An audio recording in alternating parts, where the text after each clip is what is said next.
تو ہم نے پھر ایک سینئر جرنلسٹ ہیں ان سے رابطہ کیا, تو انہوں نے ہمیں بہت واضح انداز میں یہ سمجھایا کہ every Pakistani is entitled to become a filer. جی, لہٰذا یہ مس کنسیپشن جو ہے ختم ہو جانا چاہیے. 15,000 والا بھی فائلر ہو سکتا ہے ایبسولوٹلی, اور اس کو ٹیکس نہیں دینا پڑے گا. نہیں دینا پڑے گا, اس لیے کہ 6 لاکھ جس کی سالانہ انکم ہے which means 50,000 rupees per month, وہ تو ایگزمپٹڈ ہے, اس کے اوپر تو ٹیکس ہے ہی نہیں. But by just filing a return you become a filer. Bukhari صاحب باتیں آپ کی اچھی ہیں, لیکن آپ مجھے یہ بتائیں, یہ جو پانی کی بوتل ہے نا, اس کے اوپر بھی آپ ٹیکس دے رہے ہیں, آپ پیٹرول پر بھی ٹیکس دے رہے ہیں, اب آپ بات کر رہی ہیں انڈائریکٹ ٹیکس, آپ موبائل فون کا بیلنس بھی ڈال رہے ہیں تو آپ ٹیکس دے رہے ہیں. You are absolutely right, this is called indirect taxing. آپ جو چیز بھی بازار سے خریدتے ہیں اس کے اوپر ٹیکس دے رہے ہیں, آپ تنخواہ لے رہے ہیں اس کے اوپر ٹیکس دے رہے ہیں. تو یہ تو ہر ایک جگہ, یعنی وہ کہتے ہیں نا کہ یہ ٹیکس نیٹ تو اتنا ظالم ہے کہ اس سے آپ جتنا مرضی کوشش کر لیں بچ نہیں سکتے. پرائم منسٹر صاحب جو ہیں وہ اس سے آگے جا رہے ہیں. وہ یہ کہہ رہے ہیں کہ دیکھیے ہم نے 28,000 ٹیوب ویلز جو ہیں ان کو سولر سسٹم فری دینے کا فیصلہ کیا ہے. لیکن آج میں پڑھ رہا تھا تو میں نے اسی لیے وہاں نشان لگایا, ان کا جی وہ 28,000 وہ ہیں جو بجلی کا بل ہی نہیں دے رہے تھے, جنہوں نے 5 سالوں سے بل ادا نہیں کیے. کریکٹ, انہوں نے کہا جی بجائے اس کے کہ وہ کنٹینیو رہیں بجلی استعمال کرتے رہیں بل نہ دیں, ہم ان کو سولر پر ڈال کے اپنی بجلی تو بچا لینا. بڑا بھاری نقصان ہوا اس سے. ایبسولوٹلی 10 سال میں 500 ارب کا نقصان. سلیم بخاری صاحب, دیٹس رائٹ. لیکن یہ اچھی اپروچ ہے کہ ان کو آپ سولر دے دیں تاکہ وہ آپ کی کم از کم بجلی تو بچ جائے نا جو وہ استعمال کر رہے ہیں اور پیسے نہیں دے رہے ہیں اس کے. چلیے جی, یہ بھی ہو گیا. اس کے علاوہ انہوں نے آج بات کی ہے جو پچھلی حکومت کی کارستانیاں کہہ لیجیے آپ, یا ان کے جو کارنامے ہیں کورٹس میں کارنامے, ان کا تھوڑا سا بیان انہوں نے کہا جی کہ 90 دن میں کرپشن ختم کرنے والے جو ہیں وہ بجائے اس کے کرپشن ختم کرتے ہیں ان کے خلاف بڑے بڑے کرپشن کے سکینڈلز آئے ہیں. which is true. وہ اس کی حوالہ دے رہے ہیں کہ گندم اور چینی کی درآمد میں اور برآمد میں جو بحران آیا تھا, جو کرپشن کی ایک نئی داستان لکھی گئی تھی, وہ بھی موجود ہے. پھر انہوں نے کہا کہ 190 ملین پاؤنڈ جو پاکستان کے خزانے میں آنے تھے, جو نیشنل کرائم ایجنسی ہے برطانیہ کی اس نے پکڑے تھے, وہ کس طریقے سے پھر کسی ایک پراپرٹی ٹائکون کے جرمانے کی مد میں جمع ہو گئے. وہ اسکینڈل بھی انہوں نے ریکال کیا. پھر وہ کہتے ہیں کہ سب سے بڑا ظلم انہوں نے یہ کیا کہ IMF سے معاہدہ کر کے مکر گئے, ہم نے بھگتا وہ, اور جاتے جاتے تیل کی قیمتیں بھی کم کر گئے, حالانکہ دنیا میں تیل کی قیمتیں جو ہیں وہ بڑھ رہی تھیں. تو ان کا کہنا یہ ہے کہ جتنی بھی تباہ کاری وہ کر سکتے تھے وہ جاتے جاتے کر کے گئے ہیں, حتیٰ کہ ہمیں ڈیفالٹ کا خطرہ تھا. ہمارے 16 مہینے کی حکومت نے انتھک محنت کر کے, جو لوگ کہتے ہیں نا جی PDM کی حکومت ناکام ہوئی ہے, وہ کہتے ہیں ہم نے اس حکومت میں ڈیفالٹ سے اپنی جان بچائی ہے, اس سے بڑی کارروائی اور کیا ہو سکتی ہے. ٹھیک ہے جی. کہنے کا مطلب یہ ہے کہ وہ یہ ریکال کر کے ڈرا کر رہے تھے, جو میرے خیال سے اب شاید سبھی کو پتہ ہے, اس کے اندر کوئی ایسی پوشیدہ بات تو نہیں رہ گئی ہے. اچھا جی, گزارش یہ ہے کہ آپ نے جو بجٹ لے کے آئے ہیں آپ, اس میں بھی آپ نے سیلریڈ کلاس کی ایسی تیسی کر دی ہے, ہو گئی ہے ایسی تیسی یا کر دی ہے, آپ نے جو مرضی کہہ لیں, انٹینشن تھی یا نہیں تھی, لیکن یہ سفر وہ کلاس کر رہی ہے. اوپر سے جیسا آپ نے کہا کہ جس چیز کو ہاتھ لگائیں آپ اس کے اوپر ٹیکس دے رہے ہیں, اور دوسرا یہ کہ نئے نئے ٹیکسز جو ایجاد ہو رہے ہیں اس سے عوام کی جان چھٹنے کا مجھے تو کوئی مستقبل قریب میں یعنی دکھائی نہیں دیتا کہ اس سے ہماری جان جو ہے وہ بچنے جا رہی ہے. لہٰذا ریلیف دینے کی اگر یہ اپروچ جاری رہتی ہے پرائم منسٹر صاحب کی, تو میں سمجھتا ہوں کہ شاید 1 سال کے عرصے میں فوری طور پر تو کچھ نہیں ہوگا. سر آپ 1 سال کی بات کریں, آپ مجھے یہ بتائیں 3 مہینے کا ریلیف کس مد میں آپ کاؤنٹ کریں گے؟ یوں گزرتے ہیں 3 ماہ. کریکٹ, یہ گزرتے ہیں, لیکن اس میں پھر ایڈ بھی تو نہیں ہو رہا نا. جو ہو گیا سو ہو گیا نا. وہ میں نے کہا نا وہ پرو راٹا سسٹم جو ہے, جو تباہ کاری کی باعث تھا, وہ انہوں نے واپس لے لیا نا. اب آپ جتنی بجلی خرچ کریں گے اتنے ہی پیسے دیں گے نا. یہ بھی تو بہت بڑا ریلیف ہے کہ نہیں ہے؟ یہ تو ہے, ہمارے خرچ کوئی کرے اور بل آپ کو پڑتا رہے, وہ صورتحال تو اب نہیں رہی. آپ نہیں بھی یوز کرتے تھے تو بل آتا تھا. تو میں نے کہا نا کہ اس کا ایک فائدہ یہ ہوا ہے کہ آپ کی جو مزید تباہ کاری ہے اس سے آپ کی جان جو ہے وہ چھٹ گئی ہے. میرے خیال سے اتنا مارجن ضرور دینا چاہیے اس حکومت کو کہ ان کے جو فیصلے ہیں, خاص طور سے پنجاب کے حوالے سے تو ہم بڑی وضاحت کے ساتھ بات کر سکتے ہیں. ایک تو یہ کہ پنجاب گورنمنٹ نے کوئی ٹیکس نہیں لگایا ہے, اور دوسرا یہ کہ پنجاب میں کوئی ایسے اقدامات نہیں کیے جا رہے جس سے پتہ لگے کہ جو یہاں عام آدمی ہے اس کی زندگی میں مزید یعنی مشکلات پیش آئیں گی. جو اقدامات مریم نواز کر رہی ہیں بظاہر اس وقت تک اس کا تاثر یہ ہے کہ وہ عوامی خدمت کے جذبے کے تحت کی جا رہی ہیں. اب آنے والے دنوں میں کیا ہوگا, سال ایک جو ہے بجٹ کا وہ کیسے گزرے گا, وہ ابھی اس وقت تو ہم اس کا اندازہ نہیں کر سکتے. تازہ واردات ہوئی ہے نا, تو جب ہمارے سامنے چیزیں آئیں گی تو وہ ہم عوام الناس تک پہنچائیں گے. فی الحال ہم یہ کہہ سکتے ہیں کہ بجلی کی مد میں چاہے وہ پرو ریٹا سسٹم کو ختم کرنا ہے, چاہے وہ 200 یونٹ تک کے لوگوں کو ریلیف دینا ہے, چاہے وہ فائلرز کو لونز دینے ہیں سولرائزیشن کے لیے, یہ اقدامات اپیرنٹلی پرو عام آدمی ہیں, اینٹی عام آدمی نہیں ہے. ٹھیک ہے سلیم بخاری صاحب, یعنی عوام کو ریلیف دینے کا سلسلہ اس حکومت کی طرف سے جاری ہے اور آگے چلیں گے, اس پر بھی ہم بات کریں گے. مودی کی جو گورنمنٹ ہے اس میں مسلمانوں کے ساتھ کیا زیادتیاں ہو رہی ہیں. بھارت میں اقلیتوں کے لیے زمین تنگ ہونے لگی ہے, بالخصوص اگر میں مسلمانوں کی بات کروں تو ایک صحافتی تنظیم نے یہ رپورٹ شائع کی ہے جس میں ایک خاتون ہے جس کی طرف سے انکشافات کیے جا رہے ہیں, کچھ بچوں کے انکشافات سامنے آ رہے ہیں جو اس بات پر سے پردہ اٹھا رہے ہیں سلیم بخاری صاحب کہ کس طرح مسلمانوں کو بھارت سے نکالنے کی مہم چلائی جا رہی ہے. وہ بقول شاعر اس نے کہا تھا نا کہ مارا وہ دل پہ تیر کے نکلی ہے ہائے ہائے. جو ذکر آپ نے کر دیا ہے مسلمانوں کے ساتھ جو کچھ آج بھارت میں مودی کے بھارت میں بیت رہی ہے, وہ دل بہت پریشان بھی ہوتا ہے, سن کے دکھ بھی ہوتا ہے. لیکن اس کی تفصیل جو ہے میرے خیال سے آج ہم اپنے ناظرین کے ساتھ ذرا شیئر کرتے ہیں کہ وہاں ہو کیا رہا ہے. دیکھیے, جو مودی کا بھارت ہے اس میں اس سے پہلے سمجھوتا ایکسپریس کا سانحہ آپ کو یاد ہے, وہی رات میں ٹرین پر جو 3500 کے قریب لوگوں کا قتل عام ہوا تھا, آپ کو یاد ہے, جس کے لیے مودی صاحب کو ویسٹ نے قرار دیا تھا بچر آف گجرات, جی یاد ہے آپ کو. اس کے بعد جو بابری مسجد کی جگہ رام مندر کی تعمیر ہوئی, تعمیر تو ہو گئی, چلیے ہو گئی, لیکن اس بیچ جو 4-5 سال کے عرصے میں یہ عدالت میں مقدمہ ہوتا رہا, اس وقت تک کتنی دفعہ مسلم کچھ فسادات ہوئے اس علاقے میں کس طریقے سے بی جے پی اور RSS کے کنڈوں نے مسلمانوں کا قتل عام کیا, یہ سب کچھ ہمارے سامنے ہے. اور آخر کار 300 آرٹیکل 370A کو واپس لے کے جس طریقے سے کشمیر کی ایک بڑی آبادی, ایک پوری وادی جو ہے اس کے پاپولیشن کو اپنا غلام بنانے کی سازش کی گئی, یہ بھی مودی کے ہوتے ہوئی ہے. اس کے بعد آپ دیکھیے کہ یہ حجاب اور برقعے کو لے کے جس طریقے سے RSS کے گنڈوں نے مسلمان خواتین, جوان بچیاں سکول اور کالجز جاتی کی بے حرمتی کی ہے, یہ واقعات وہاں کا روزمرہ ہے. یہ واقعات وہاں چیدہ نہیں ہے, ہر گلی ہر محلے میں یہ ہو رہا ہے. یہ ہے مودی کا ہندوستان جو سیکولر بھارت کے دعوے داروں کے منہ پر ایک تھپڑ ہے, زناٹے دار تھپڑ ہے. چلیے جناب, یہ ہو گیا. میں یہ پوچھتا ہوں کہ 20 کروڑ مسلمانوں کی آبادی کے ملک میں جس طریقے سے زمین تنگ کی جا رہی ہے مسلمانوں کے اوپر, اس کے لیے ہماری مسلم قیادت وہ کیا کر رہی ہے؟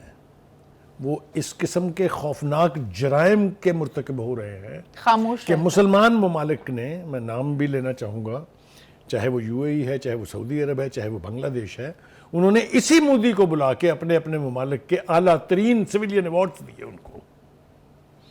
میں ان ملکوں کے نام بھی لینا چاہوں گا. نام کیوں لے رہے ہیں آپ؟ پاکستان کا نام بھی تو لینا. دیکھیے, پاکستان کا نام کس حوالے سے, ہم نے بھی تو مبارکبادیں دی ہیں. ہاں نہیں, ہم نے مبارکبادیں اس بات پر تھوڑی دی, اس بات کی تو نہیں دی, لیکن نومینیشن کی تو دی ہے. دیکھیے, میں پہلے بات اپنی مکمل کر لوں پھر اس کے اوپر آ جاتے ہیں. دیکھیے, کچھ ایسے ممالک ہیں جہاں پر باقاعدہ سرکاری سرپرستی میں مندروں کی تعمیر ہوئی. UAE میں ہوئی, عمان میں ہوئی, اور 2 ایک اور ممالک ہیں جہاں باقاعدہ انیگریشن جو ہے ہائیسٹ جو وہاں کے رولرز ہیں انہوں نے جا کے اس کی انیگریشن کی. یہ مسلمان ملکوں میں ہو رہا ہے جی. اس لیے اگر بھارت انکریج ہو رہا ہے, اگر بھارت یہ سمجھتا ہے کہ کوئی اس کو پوچھنے والا نہیں ہے, تو وہ اپنی طرف سے تو حق بجانب ہے. کیوں میں یہ کہہ رہا ہوں؟ دیکھیے, اس وقت اسکولوں میں مسلمان بچوں سے زبردستی جے شری رام کے نعرے لگوائے جا رہے ہیں. ویڈیو گیمز جو مل رہی ہیں اس میں بتایا جا رہا ہے کہ مسلمان بھارت کے دشمن ہیں, ان کو یہاں سے ہجرت کر کے چھوڑ کے چلا جانا چاہیے. میں اور آپ کو کیا بتاؤں, مجھے یوں لگتا ہے جیسے سیکولر بھارت جو ہے وہ زمیں بوس ہو رہا ہے, اور مودی کا جو ہندوتا کا راج ہے وہ قائم ہو رہا ہے. میں آج سوال کرنا چاہتا ہوں ان لوگوں سے جو یہ کہتے تھے کہ جنہوں نے غلطی کی پاکستان بنا کے ہندوستان کی تقسیم کر کے. میں پوچھنا چاہتا ہوں ان لوگوں سے جو یہ کہتے تھے کہ ہم جناح کے پاکستان بنانے کی غلطی کے شریک کار نہیں ہیں. آج دیکھ لیں وہاں کیا ہو رہا ہے. تو اگر ہم بھی غلام رہتے اسی طریقے سے اور پاکستان نہ بنا ہوتا تو آپ تصور کر لیجئے کہ وہاں پر مسلمانوں کی زندگی کیا ہوتی. اصل بات یہ ہے کہ جتنے بھی مسلمانوں کی یعنی بین الاقوامی تنظیمیں ہیں وہ کیا کر رہی ہیں. آپ مجھے بتائیے کسی مسلمان ملک کی طرف سے آپ نے کنڈمنیشن کا میسج سنا کہ ہندوستان میں مسلمانوں کے ساتھ جو ہو رہا ہے اس کی مذمت کی ہو انہوں نے؟ تو یہ جو کرمنل سائلنس اس کو میں کہوں گا، جو مجرمانہ خاموشی ہے، ہم بھی اس میں کسی سے پیچھے نہیں ہیں. ہم بھی سوائے لپ سروس کے اور کچھ نہیں کرتے ہیں. کیا ہم نے، اگر آپ مجھے اجازت دیں تو میں نام لے کے کہہ دوں گا کہ میں سمجھتا ہوں کہ خان صاحب نے جس طریقے سے کشمیر کا ہڑپ کیا جانا خود ہڑپ کیا ہے اس کی بھی مثال نہیں ملتی ہے. آپ کا بڑا دل دھڑکتا تھا، آپ نے جا کے اسلاموفوبیا کی بات کی یونائٹڈ نیشن میں. ہمیں تو آپ ایک مجھے یہ دن بتائیے کہ دلوایا، جب ہم آرٹیکل اسے 370 ہوا تھا، ہم عالمی دن کے طور پر مناتے ہیں اور اس کا کریڈٹ ہمیں خان صاحب کو دینا پڑے گا. دیکھیے اس کا کریڈٹ تو ہمیں دینا پڑے گا، لیکن اس کا ڈسکریڈٹ کون لے گا جن کے ہوتے ہوئے یہ ہوا آرٹیکل 370 واپس اور کشمیر ہڑپ ہوا اور ہم اس کا خاموش رہے. الزام ہم دیں گے. ٹھیک ہے. تو کہنے کا مطلب یہ ہے کہ یہ رویہ ہے، یہ ایک رویے کا نام ہے. اور اس رویے میں صرف پاکستان، ہم نے اپنی کرسنگ تو کر لی نا، لیکن یہ کہ مسلمان جو انٹرنیشنل آرگنائزیشن ہے، چاہے وہ آرگنائزیشن آف اسلامک کانفرنس ہے، چاہے وہ عرب لیگ ہے، چاہے وہ کچھ بھی ہے، چاہے وہ اور ادارے ہیں، ان کی طرف سے کچھ نہیں ہوا. یونائٹڈ نیشن بھی اس کے اوپر آنکھیں بھی بند کیے ہوئے ہیں اور خاموشی اختیار کیے ہوئے ہیں. ایک بات بتائیں بخاری صاحب، ہم اس طرح کا کام کیوں نہیں کرتے ایز اے اسٹیٹ؟ جس طرح انڈیا یہ کر رہا ہے کہ اپنی امیج بلڈنگ کر رہا ہے، موویز اس طرح کی کریٹ کر رہا ہے جس میں وہ یہ بتانا چاہتا ہے کہ کشمیر ان کا حصہ ہے اور مسلمان جو ہیں وہ ہر جگہ زیادتی کریں. ہم وہ کام کیوں نہیں کر رہے؟ یہ اب آپ نے بہت ہی صحیح بات جو ہے اس کی طرف اشارہ کیا ہے. دیکھیے ہم نے ایک کشمیر کمیٹی بنائی تھی جس کے مولانا فضل الرحمان صاحب جو ہیں وہ کم از کم 10-12 سال تک چیئرمین رہے ہیں. کوئی ایک دورہ ان کا بتا دے جو انہوں نے کشمیر کی پروموشن کے لیے، پاکستان کے مقدمے کو پروجیکٹ کرنے کے لیے کیا ہو. ہمارے فارن آفس نے کیا کیا، جہاں جہاں کانٹیکٹ کشمیر کے کانٹیکٹ گروپ بنے ہوئے تھے، جن ایمبیسیز میں وہ ڈیسک بنے ہوئے تھے، وہ ختم ہو گئے ہیں. تو ہم تو بالکل یہ وہ جس کو کہتے ہیں نا پنجابی زبان میں ستو پی کے بیٹھ گئے ہیں کہ ٹھیک ہے جی جو فیصلہ ہونا تھا کشمیر کا ہو گیا ہے. وہ دوسری بات ہے کہ کشمیری خود اس کے اوپر خاموش نہیں بیٹھیں گے. آپ نے دیکھ لیا وہاں جو کچھ ہو رہا ہے، آئے دن وہاں کرفیو لگانا پڑتا ہے. وہاں پر آزادی سے کوئی ہندوستان کا پرو مودی بندہ پھر نہیں سکتا، سڑکوں پر آ نہیں سکتے. مودی صاحب جب بھی دورہ کرنے لگتے ہیں وہاں پر ایک ایسی سٹرائک ہوتی ہے جس کی کوئی مثال نہیں ملتی آپ کو. یہ سب کچھ وہاں کے لوگ کر رہے ہیں.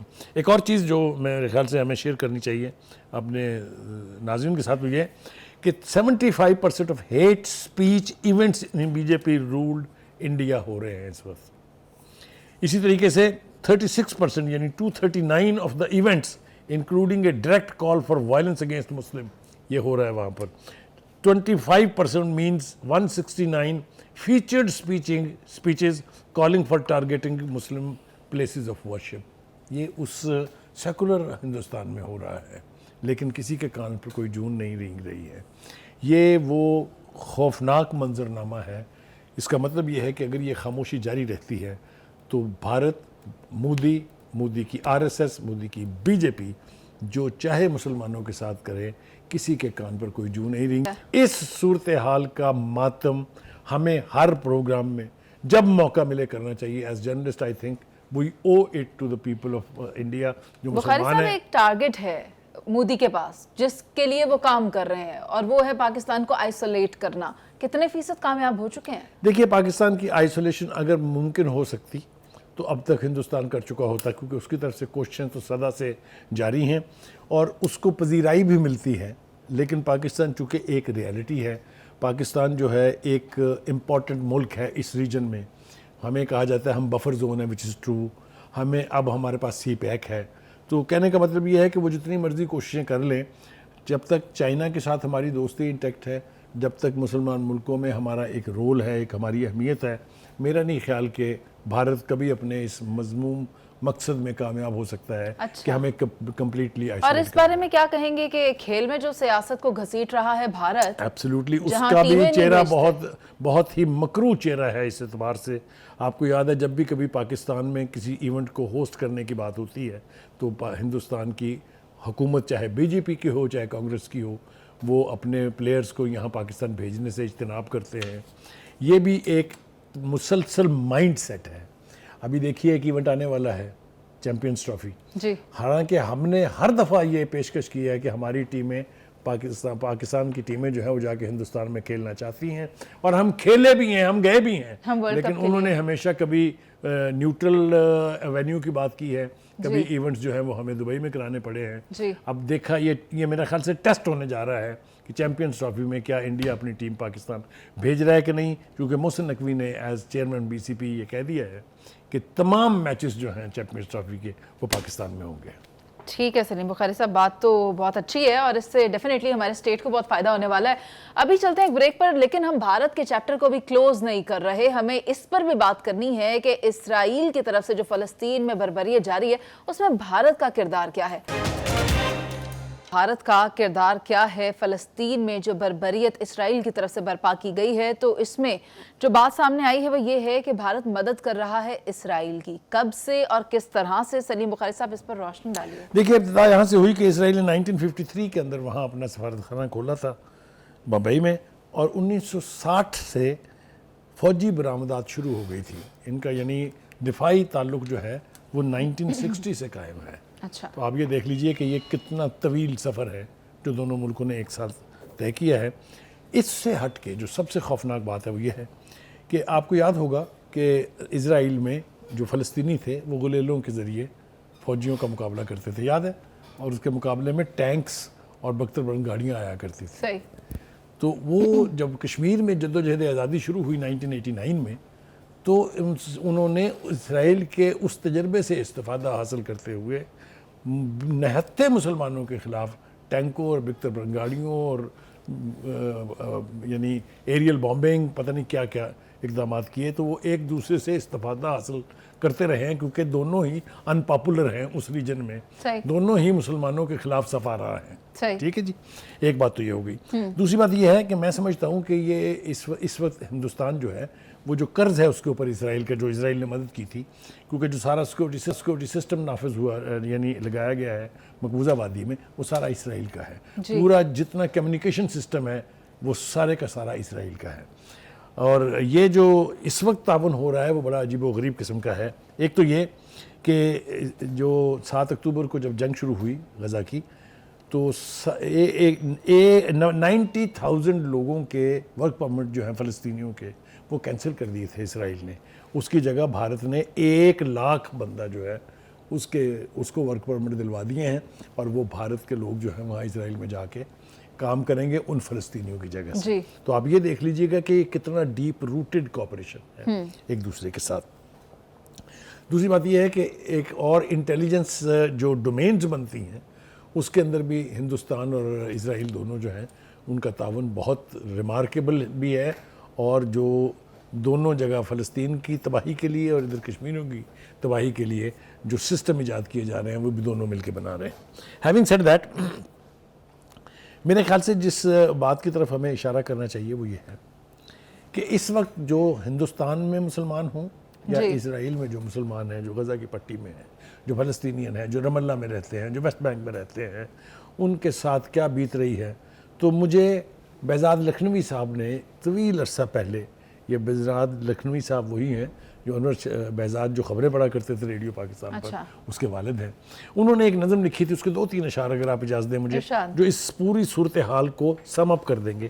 وہ کہتے ہیں کہ اس دور میں اے دوست زبوں حالی یہ مسلم, دیکھی نہیں جاتی ہے مگر دیکھ رہا ہوں, اور ہلتے نہیں فریاد سے کیوں عرش کے پائے, مظلوم کی آہوں کا اثر دیکھ رہا ہوں.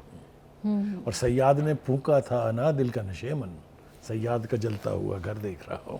یہ ہوگا فلسطین کی یہ جدوجہد آزادی, بالآخر اس کی قیمت اسرائیل کو چکانی پڑے گی.